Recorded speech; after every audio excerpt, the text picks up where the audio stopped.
नमस्कार, स्वागत है आपका हमारे चैनल में और मैं रानी गुप्ता आपके साथ। आपको बता दें, इन दिनों महाराष्ट्र की राजनीति में गर्मी काफी बढ़ी हुई है।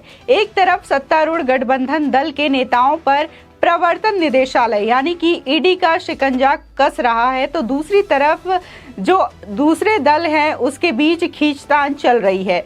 पिछले हफ्ते दिल्ली में एनसीपी नेता शरद पवार प्रधानमंत्री नरेंद्र मोदी से मिले। इससे भी सियासी गलियारों में अटकलें काफी तेज हुई। महाराष्ट्र में शुक्रवार को हनुमान चालीसा को लेकर राजनीति तब और ज्यादा गर्मा गई जब राज्य के मंत्री आदित्य ठाकरे ने ये कहा कि आवश्यक वस्तुओं की बढ़ती कीमतों के कारणों के बारे में भी लोगों को जागरूक करने के लिए लाउड स्पीकर का इस्तेमाल किया जाना चाहिए। वहीं एक निर्दलीय विधायक रवि राणा ने मुख्यमंत्री उद्धव ठाकरे से शनिवार को अपने आवास पर हनुमान चालीसा का पाठ कराने को कहा। बता दें, महाराष्ट्र नव निर्माण सेना अध्यक्ष राज ठाकरे के मस्जिदों पर तेज आवाज वाले लाउड स्पीकर बजाने का मुद्दा उठाए जाने के बाद इस बयानबाजी की शुरुआत हुई। वहीं राज ठाकरे ने 3 मई से पहले मस्जिदों के ऊपर से लाउड स्पीकर हटाने की मांग की है और शिवसेना के नेतृत्व वाली महाविकास अघाड़ी सरकार को चेतावनी दी है कि अगर उनकी मांगे नहीं मानी गई तो मनसे कार्यकर्ता मस्जिदों के बाहर और ऊंचे स्वर में हनुमान चालीसा का पाठ करेंगे।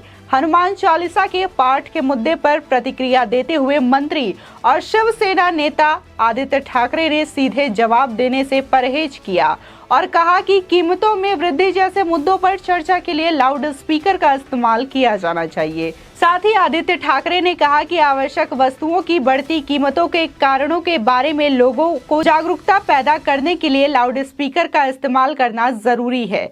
इस मुद्दे पर निर्दलीय विधायक राणा ने मुख्यमंत्री ठाकरे से शनिवार को हनुमान जन्मोत्सव के अवसर पर अपने निजी आवास यानी कि मातोश्री में हनुमान चालीसा का पाठ करने को कहा, जिसकी शिवसेना ने आलोचना भी की। विदर्भ क्षेत्र के बंडनेरा से विधायक राणा राज्य की 288 सदस्यीय विधानसभा में भारतीय जनता पार्टी से संबंध है। राणा ने कहा कि अगर मुख्यमंत्री ऐसा करने में विफल रहते हैं तो हम मातोश्री के बाहर हनुमान चालीसा का पाठ करेंगे। अपने गले में भगवा वस्त्र लपेटे राणा ने एक वीडियो संदेश में कहा, उद्धव ठाकरे को हनुमान जन्मोत्सव के अवसर पर कल मातोश्री में हनुमान चालीसा का पाठ करना चाहिए। यदि मुख्यमंत्री बाला साहेब ठाकरे के विचारों और दृष्टिकोण को भूल गए हैं तो हनुमान चालीसा का पाठ उन्हें इसे याद रखने में मदद करेगा। अगर वो ऐसा नहीं करते तो हम मातोश्री के बाहर हनुमान चालीसा का पाठ करेंगे। बता दें, शिवसेना नेता किशोरी पेडनेकर ने मुख्यमंत्री को निशाना बनाने के लिए राणा पर पलटवार किया। वहीं मुंबई की पूर्व महापौर पेडनेकर ने कहा कि हम शिवसेना अब भी जीवित है। हम आपको मातोश्री आने की चुनौती देते हैं और फिर देखेंगे कि आप शिव सैनिक किस मिट्टी के बने हैं। प्रार्थना घर पर ही की जानी चाहिए। वहीं राज ठाकरे शनिवार को पुणे में हनुमान चालीसा पाठ कार्यक्रम में हिस्सा लेंगे। जिस तरीके से देखा जा रहा है कि महाराष्ट्र में लाउड स्पीकर और अजान को लेकर के सियासी हलचल बहुत तेज हो चुकी है और जहां शिवसेना, एनसीपी और उद्धव ठाकरे, राज ठाकरे सब आमने सामने हो चुके हैं और लगातार अजान मुद्दे पर बहस छिड़ी हुई है, जिसे देखते हुए पूरे देश भर में मांग उठ रही है कि लाउड स्पीकर को बंद कर दिया जाना चाहिए। जहां देखा जा रहा है कि महाराष्ट्र से ये राजनीति शुरू हुई थी, जिसके बाद ये कर्नाटका पहुंची। कर्नाटका से अब प्रधानमंत्री के संसदीय क्षेत्र वाराणसी तक भी ये मामला पहुंच चुका है और वहां पर भी लाउड स्पीकर लगा करके आजान जब बज रहा है तो वहां पे हनुमान चालीसा बजाई जा रही है और तमाम लोग इसका समर्थन भी कर रहे हैं। जिस तरीके से देखा जा रहा है कि इस पर शरद पवार भी गए मंदिर में, उन्होंने पूजा अर्चना की। उसी के साथ ही उन्होंने ये बयान दे डाला कि इससे सामाजिक एकता में दरार आ रही है, सामाजिक एकता अलग होने का डर है। उसी के साथ ही साथ आदित्य ठाकरे ने भी राज ठाकरे के खिलाफ हमला बोला और संजय राउत ने ये तक कह दिया कि जो बीजेपी है वो राज ठाकरे को जिस तरीके से यूपी में ओवैसी बने थे उसी तरीके से राज ठाकरे का जो कैरेक्टर है वो बीजेपी महाराष्ट्र में बनाना चाहती है। आपको बता दें कि महाराष्ट्र में राज ठाकरे ने एक सभा को संबोधित करते हुए ये ऐलान किया था शिवसेना और उद्धव ठाकरे से कि जो मस्जिदों में लाउड स्पीकर पर अजान होता है उसे 3 मई तक हटा दिया जाना चाहिए, वरना ऐसे ही हनुमान चालीसा का पाठ लगातार होता रहेगा। और जिसके बाद से तमाम जो लोग हैं इसके समर्थन में आए और लाउड स्पीकर पर हनुमान चालीसा का पाठ करवाने लगे। और वही अगर देखा गया कि बीजेपी के नेता ने महाराष्ट्र में ये तक ऐलान कर दिया कि जो भी चाहे वो फ्री में हनुमान चालीसा का पाठ करवाने के लिए मंदिर में फ्री में स्पीकर लगवा सकता है या फिर वो फ्री में स्पीकर लगवाने के लिए उन्हें दे देंगे। तो इस तरीके का समर्थन देखने को मिल रहा है लगातार, जिस तरीके से राज ठाकरे ने जब से ऐलान किया है।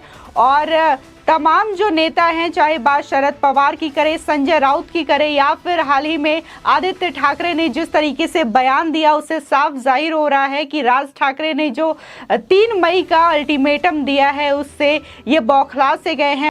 साथ ही महाराष्ट्र और कर्नाटक से अजान पर उठे विवाद ने अब पीएम के संसदीय क्षेत्र वाराणसी में भी दस्तक दे दी है। वाराणसी के संकटमोचन मंदिर के करीब एक बीजेपी कार्यकर्ता ने नमाज के तर्ज पर लाउड स्पीकर पर 5 पहर की हनुमान चालीसा बजाने की शुरुआत कर दी है। इसके साथ ही सुबह और शाम बाकायदा सामूहिक रूप से छत पर हनुमान चालीसा का पाठ भी किया जा रहा है। वहीं बीजेपी कार्यकर्ता का तर्क है कि मंदिरों और घरों में सुबह शाम हनुमान चालीसा बजाने की परंपरा बहुत ही ज्यादा प्राचीन है, लेकिन बीते कुछ साल पहले ध्वनि प्रदूषण को देखते हुए सुप्रीम कोर्ट के आदेश के बाद ये परंपरा टूट गई और मंदिरों और घरों से लाउड स्पीकर पर हनुमान चालीसा बजाना बंद हो गया। लेकिन मस्जिदों में लगातार बड़े बड़े लाउड स्पीकर पर आज भी अजान होती आ रही है, जिससे लोगों को काफी परेशानियों का सामना भी करना पड़ता है। आपको बता दें, बीजेपी कार्यकर्ता सुधीर सिंह ने बताया कि इसलिए उन्होंने भी अब अजान के तर्ज पर लाउड स्पीकर पर हनुमान चालीसा का पाठ 5 पहर करने की शुरुआत की है। इसके लिए सुधीर सिंह ने बाकायदा अपने घर की छत पर बड़े बड़े 2 लाउड स्पीकर भी लगाए हैं। इसी लाउड स्पीकर पर वो अब दिन में 5 पहर हनुमान चालीसा का पाठ कर रहे हैं। सुधीर सिंह ने बताया कि शुरुआती दौर में दिन में 5 बार और फिर बाद में सूर्योदय और सूर्यास्त के समय वो इसका पाठ करेंगे। वहीं सुधीर सिंह की माने तो उनका कहना यह है कि अजान से उन्हें किसी तरीके की परेशानी नहीं है, लेकिन मस्जिदों पर होने वाले लाउड स्पीकर की आवाज से उन्हें ही नहीं बल्कि पूरे इलाके को दिक्कत होती है।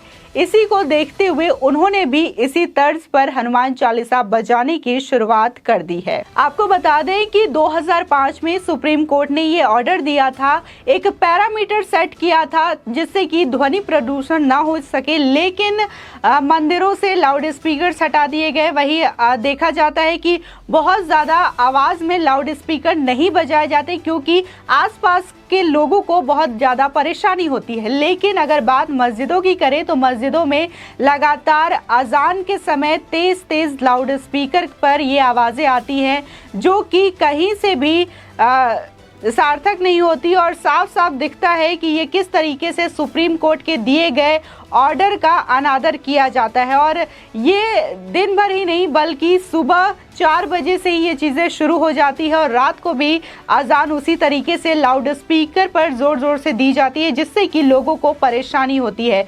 लेकिन जब ऑर्डर सुप्रीम कोर्ट का है फिर भी राज्य सरकार जो है इसमें नाकाम दिख रही है, क्योंकि सुप्रीम कोर्ट ने जिस तरीके से आदेश दिया है उसका अनुपालन करते हुए राज्य सरकार नहीं दिखाई दे रही है। और लगातार मांग करने के बावजूद अभी तक उद्धव ठाकरे या फिर शिवसेना की सरकार ने इस पर कोई राय नहीं रखी है, कोई बात नहीं रखी है, ना ही कोई एक्शन लिया है। उसी के साथ ही जब राज ठाकरे रैली को संबोधित कर रहे थे और 3 मई का अल्टीमेटम उन्होंने दिया कि मस्जिदों से लाउड स्पीकर उतार दिया जाए, तभी उन्होंने उत्तर प्रदेश के मुख्यमंत्री योगी आदित्यनाथ की भी तारीफ की और उन्होंने कहा कि उत्तर प्रदेश बहुत ज़्यादा विकास कर रहा है, लेकिन पता नहीं महाराष्ट्र कब विकास करेगा। तो इस तरीके से उन्होंने मुख्यमंत्री योगी आदित्यनाथ की सराहना की और जिस तरीके से योगी आदित्यनाथ का जो एक्शन होता है वो बहुत ही सख्त होता है, जिसकी उन्होंने तारीफ भी की। आपकी इस खबर पर क्या राय है, हमें जरूर बताएं हमारे कमेंट सेक्शन में। आगे की और भी अपडेट के लिए हमारे चैनल को सब्सक्राइब करना ना भूलें।